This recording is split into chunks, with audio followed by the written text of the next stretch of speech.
A mystery at Yellowstone National Park. In 2010, a man disappeared at Yellowstone National Park while on a cross-country trip all alone.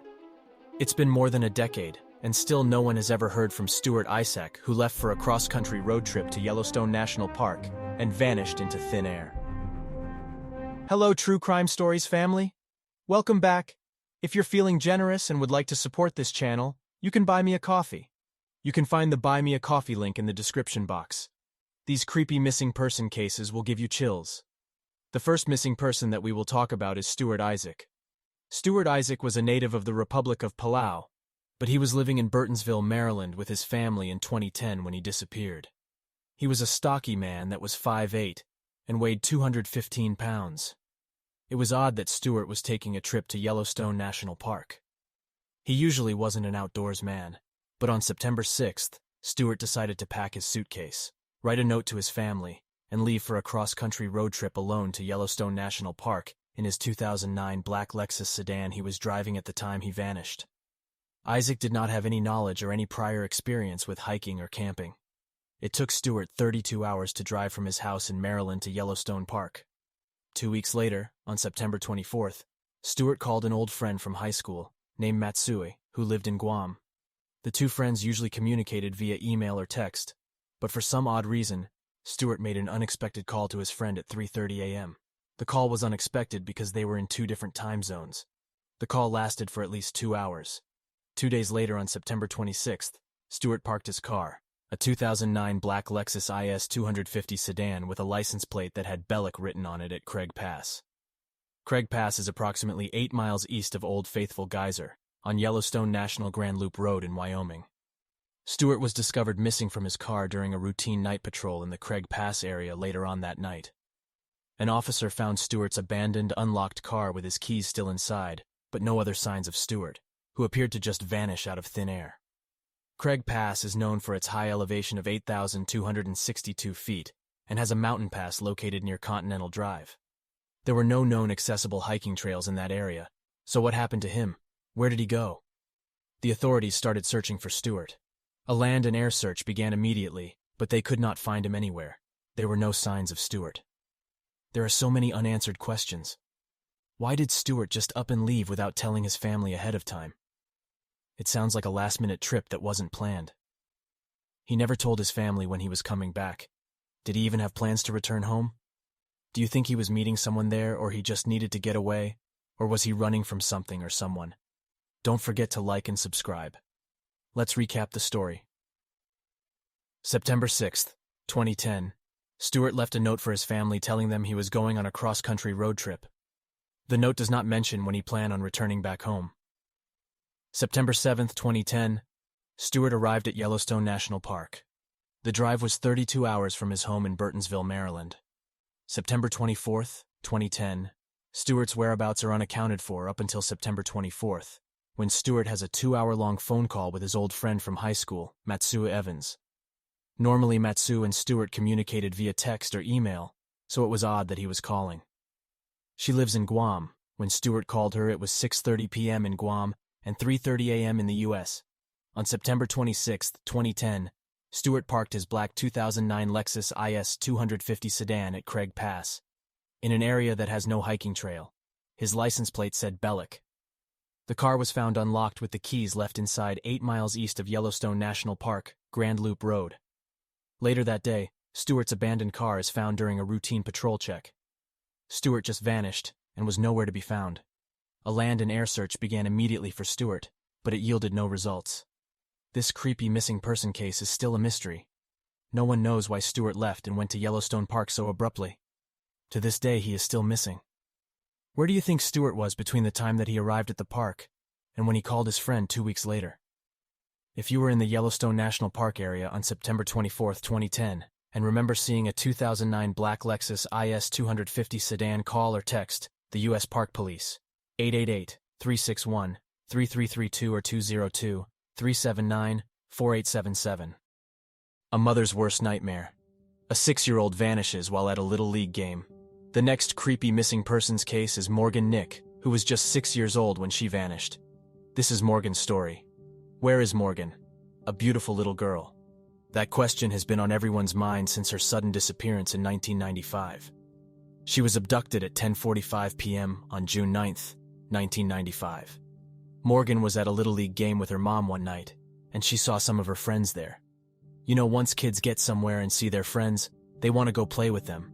So Morgan asked her mom, Colleen Nick, if she could go catch lighting bugs with her friends. Morgan's mom reluctantly said yes, although in retrospect, it was against her better judgment. But she told Morgan to go play with her friends. Morgan's mom said, "She threw her arms around my neck and gave me a big hug. We could see them very clearly. And the last time that I turned to look, Morgan was running back and forth playing. She was seen near her mom's car trying to get sand out her shoes." The last thing on Morgan's mom's mind was the horror and pain she would experience after her daughter just vanished into thin air, never to be heard from or seen ever again by her friends or her mom. What happened to Morgan? When the game was over, her friends went to find their parents without Morgan. She was nowhere to be found. Morgan's mom found out that there was a creepy, weird-looking man. At first he was watching Morgan as she played with the other kids, but sometime later on he was seen talking to Morgan on the field, and there was a red pickup truck with a white camper parked near the field that just all of a sudden vanished at the same time as Morgan. The white camper was 4 or 5 inches too short for the truck, which had a short wheelbase and dull paint with Arkansas license plates. The cops came and helped search for Morgan. However, Morgan's mom searched for her baby all around the field grounds as the evening turned into the early morning. She said, "It's the worst terror that any parent can ever feel. There's such a sense of it not being real somehow. It does not seem possible that your child could be missing, that someone could have taken your child." They never found Morgan or the strange man that she was reported to be seen with. But this is not a cold case, and the search continues to move forward. There have been a lot of possible sightings of Morgan. Morgan's parents believe in their hearts that she is still alive and hopeful that one day, someone will be able to give her enough information to bring her daughter home. There is a sketch of the creepy man who is white, 6 feet tall, with a medium to solid build. He has a mustache and beard and appeared to look like he was 23 to 38 years old. When Morgan vanished, she was 4 feet tall, 55 pounds, with blonde hair and blue eyes. She was last seen with a green Girl Scout t-shirt, blue jean shorts, and white sneakers. There was a huge investigation done, and they received thousands of leads, but no solid clues to point them in the right direction, so they could find Morgan or the creepy man that kidnapped her. There is a $60,000 reward for the recovery of Morgan and the identity, arrest, and conviction for the person responsible for her abduction.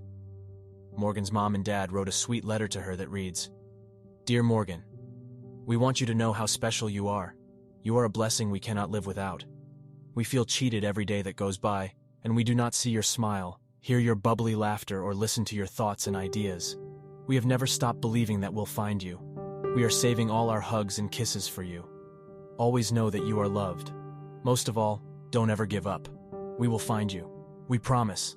Love, Mom and Dad." Decades of bad information, tips, misinformation, failed impersonators, and multiple sightings have clouded this investigation. When the case was reopened in the 2000s, investigators found a solid lead. They found a small amount of DNA evidence, witnesses, and a license plate number of the suspect. New evidence emerged in February 2023 that linked Morgan to the person investigators had in mind, although the man died in prison in 2000. Do you think the FBI is on the right track to find her? January 15, 2002, investigators dug up a private piece of land in Boonville, Arkansas, after they received a tip that claimed Morgan might have been buried there. The tip was so specific that investigators decided to dig. A cadaver dog was also used in the search. Police ended the investigation at 9:30 p.m. and said they did not intend to return to the property. On November 15, 2010, federal investigators searched a vacant house in Spiro, Oklahoma for DNA evidence that could show Morgan had once been in the house. In August 2012, 2 people were arrested for computer fraud for trying to assume the identity of Morgan. On December 18, 2017, investigators returned to the same house they searched in 2010 to conduct another search of the property after receiving a tip about the case. Cadaver dogs led the investigators to a well on the property. They called the center of the investigation. The search ended on December 19th because the investigators couldn't find any evidence. In November 2021, investigators named Billy Jack Lynx as a person of interest. Lynx died in 2000, but he drove a red pickup truck that had been the focus of the investigation since 1995. The FBI said that there were fibers found in his truck, and they were a close match to the fibers from Morgan's t-shirt. In 1996, after searching for Morgan and getting no results, Morgan's mother wanted to make sure that no one would have to experience what she went through having a missing child. She founded a foundation called the Morgan Nick Foundation. They educate people on how to properly handle a missing child. They teach essential tools to prevent kids from going missing and help parents cope with the disappearance of their child. To honor Morgan, the Arkansas Amber Alert was renamed. It's now called the Morgan Nick Amber Alert. I will put the link to her foundation in the description. Morgan's case was featured on Unsolved Mysteries and America's Most Wanted. Morgan's mom was also on Extreme Makeover Home Edition after her house was damaged by a water heater explosion. This year in 2023, Hulu released a new 4-part series about Morgan's missing person case. Check it out. Don't forget to subscribe. Thank you for listening. I really appreciate you guys. Don't forget the link to the Morgan Nick Foundation, and the link to buy me a coffee is in the description.